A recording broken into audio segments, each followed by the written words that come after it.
Ciao amici, siamo aspettati, come state? Spero tutto bene, benvenuti o bentornati sul canale. Finalmente siamo tornati a fare un po' di urbex per come si deve. Infatti insieme a Francesco e Vincenzo siamo stati in un posto incredibile, una tenuta del 700 storica, piena di stanze, piena di arredamento e piena di roba da farvi vedere. Vi invito a iscrivervi qua sotto sul canale, cliccate sul tasto iscriviti, lasciate un like e attivate magari pure la campanella, tanto è tutto gratis.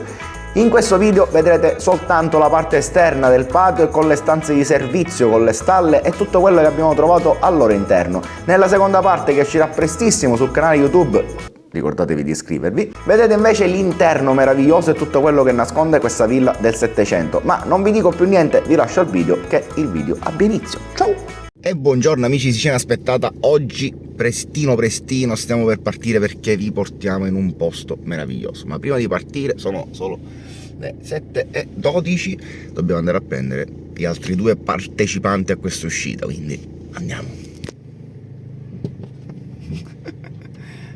Cosa fanno tre baldi giorni? Già sono solo le 7:20 del mattino. Un grado di esaurimento abbastanza alto alle 7:20 del mattino. No, abbiamo soltanto 2 ore di sonno, tranquillo.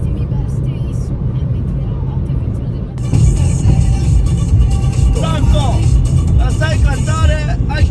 Appena giunti abbiamo lasciato la macchina perché purtroppo non si può continuare con la macchina. Stiamo facendo un po' di strada a piedi, baldi giovani alla riscossa. Vediamo cosa ci riserverà questo luogo appena arriviamo, perché ne sappiamo abbastanza poco di questo posto. Nel senso, abbiamo visto che è già stato esplorato, ma realmente non sappiamo più di tanto.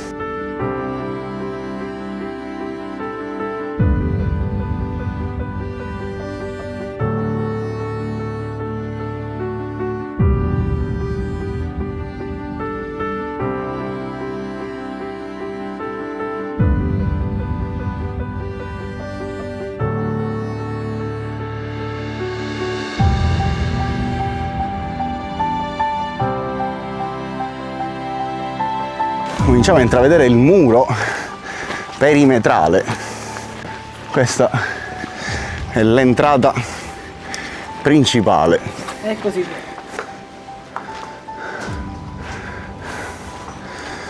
Wow. E allora amici, cominciamo a vedere un po' cosa ci riserva questa imponente villa. Ripeto, non sappiamo realmente la storia di questo posto. Sappiamo che qua dentro ci hanno girato un film all'inizio degli anni 90 e dentro ci dovrebbero essere delle stanze molto belle, soprattutto al primo piano. Lì ci sono i ragazzi, mi raccomando di seguire anche Nick sul suo canale YouTube perché porta esplorazioni anche lui bellissime. Qui dentro credo sia una stalla. Sì, qui dentro è praticamente una vecchia stalla, ci sono ancora i cerchi nel muro per i cavalli. So anche per certo che fuori, cioè nella parte di questo atrio, non ci dovrebbe essere niente di che. Questa sembra una delle stanze più grandi. Una bici.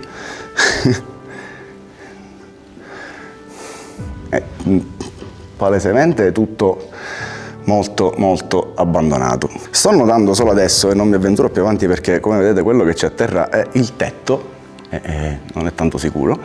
Questa qua era praticamente una mangiatoia per cavalli, presumo, perché ovviamente in questa villa credo che ci vivessero con i cavalli, ovviamente. Vabbè, continuiamo l'esplorazione. Ma quanto è bello, cioè questa facciata è meravigliosa. Diciamo che non se la passavano male. Però guardate, nei muri ci sono ancora tutti gli attacchi per attaccare gli animali, i cavalli. Questa porta è chiusa.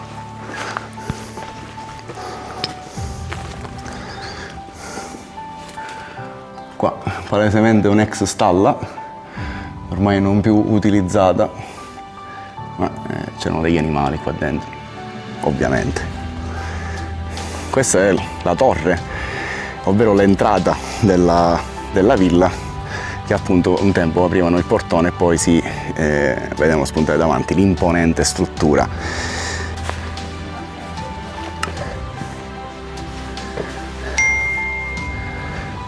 Ma oh, queste lampadine colorate mi sembrano dei proiettili, ma sono delle lampadine. E poi raga, guardate qua cosa c'è, Madonna, sono tutte bottiglie di vino, ma alcune pure vecchissime.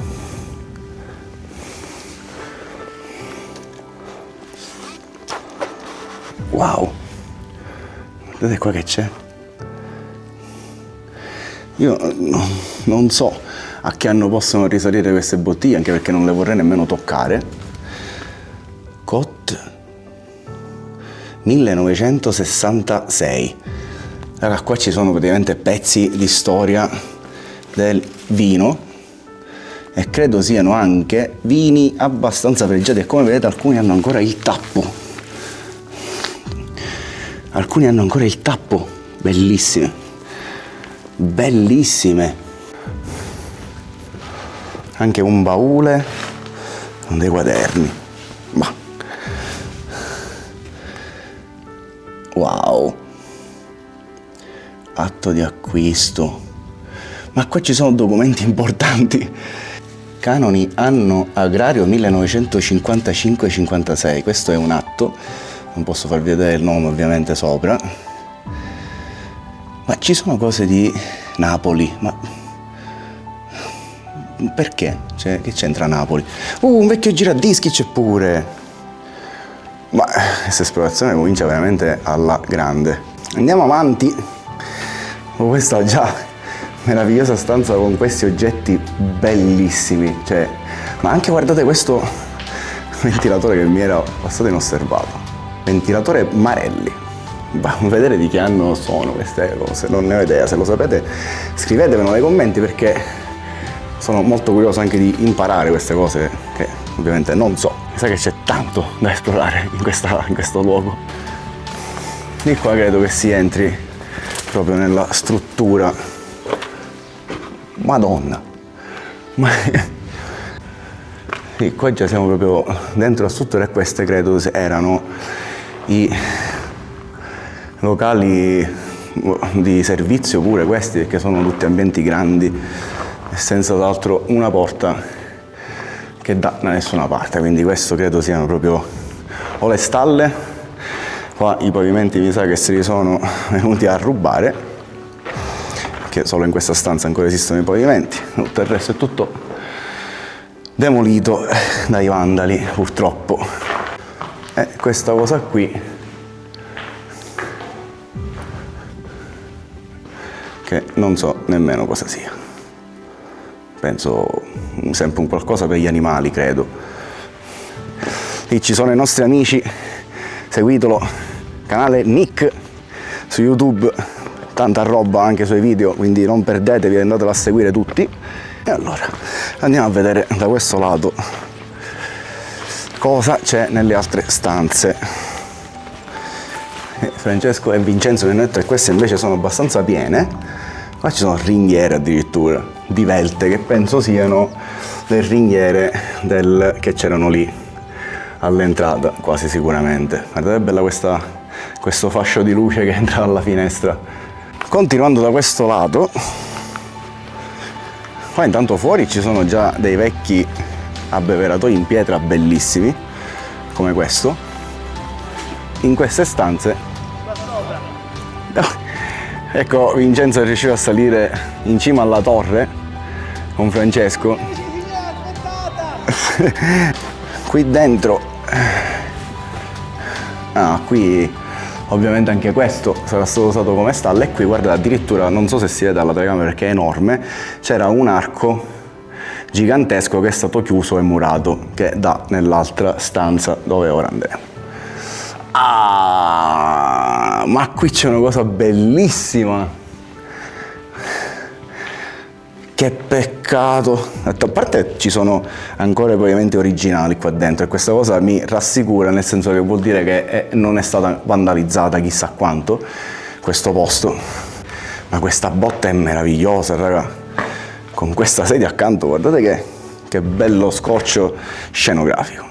Andiamo da quest'altro lato, questo vecchio mobile, ma non si capisce più che cosa potesse essere. Madonna! Ma quanti attrezzi da lavoro ci sono qua dentro? Questi sono tutti attrezzi vari da lavoro. Spero che no, non è del tetto, il tetto sembra messo abbastanza bene. Ecco, vedete, quello è l'arco che poco fa abbiamo visto dall'altro lato, totalmente murato. Ma che bellezza, raga, che bellezza, e che peccato, cioè io ogni volta ma guardate qua cosa c'è, qua ci facevano proprio il vino. Ah, ecco allora perché le bottiglie del vino nell'altro lato che abbiamo trovato o erano comunque bottiglie da collezione dei proprietari o erano addirittura state fatte qui.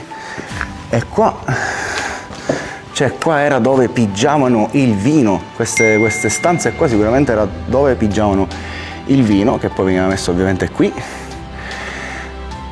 Che bellezza, ma questa è proprio storia industriale, no, ma storia della vita di questa famiglia che viveva qui e di chi ci lavorava, ovviamente. Questi sono altri arnesi incredibili. Ma questa cosa cos'è? Questo forse è un altro arnese per sempre pigiare l'uva. Non saprei, amici, se sapete cosa sono queste cose scrivetemelo nei commenti, così anche da arricchire la nostra ricerca in questo luogo. C'è ancora Agenzia Enologica Milano. Wow, quindi sì, sicuramente serviva per il vino. Qua sopra è ancora più panoramica questa stanza della produzione del vino, tanto che secondo me queste qua sono proprio finestre dove veniva buttata l'uva direttamente magari dai carretti. Sì, esatto, infatti non sono porte, ma sono veri e propri scivoli che portavano sotto, dove ci sono ancora pezzi di aratro vecchissimi. Che meraviglia, che bellezza. Questa porta è chiusa e non chiusa, ma qua ci sono delle botti giganti, non so se riesco a farvele vedere, aspettate, forse così. Guardate quanto sono grandi queste botti che ci sono qua, e questa sicuramente era la vera e propria cantina. Una cosa particolare che sto notando solo adesso, che questo palo di un vecchio lampione, presumo, guardate da cosa è tenuto, cioè è incredibile, non so come faccia a stare ancora in piedi, sinceramente. Ma che entrata, raga, ma che imponenza aveva questa casa, cioè è incredibile. Qua c'è una vecchissima bici pure, bellissima, ma ormai decollata. Questa è l'entrata che scegli? Tanto è meglio, la porta 25 o la porta... Madò, già vedo mobili. Sì, però è pieno di cose. È pieno di cose. Qui ci sono cose appese. Attenti al lupo. Prendere queste cose, non lo so, ci sono quasi in tutte le stanze queste cose appese, però non ho idea del perché. Saranno opere d'arte. Tra l'altro un pacco di pasta intero, Barilla, penne rigate. Questo palesemente del 1940. Se ci fa un pacco di pasta qua? 1 chilo di convenienza. 1 chilo di convenienza. Vediamo se c'è la data di scadenza. Amici Cineaspettata, grazie mille per aver visto il video fino a qui, spero vi sia piaciuto, ma vi assicuro che quello che avete visto finora è soltanto una piccola parte di tutto quello che nasconde questa immensa villa del Settecento. Vi ricordo di iscrivervi qua al canale e noi ci vediamo alla prossima puntata dove vi faremo vedere l'interno meraviglioso di questa villa, non potete perdervelo. Ciao a tutti, tante cose belle, ciao!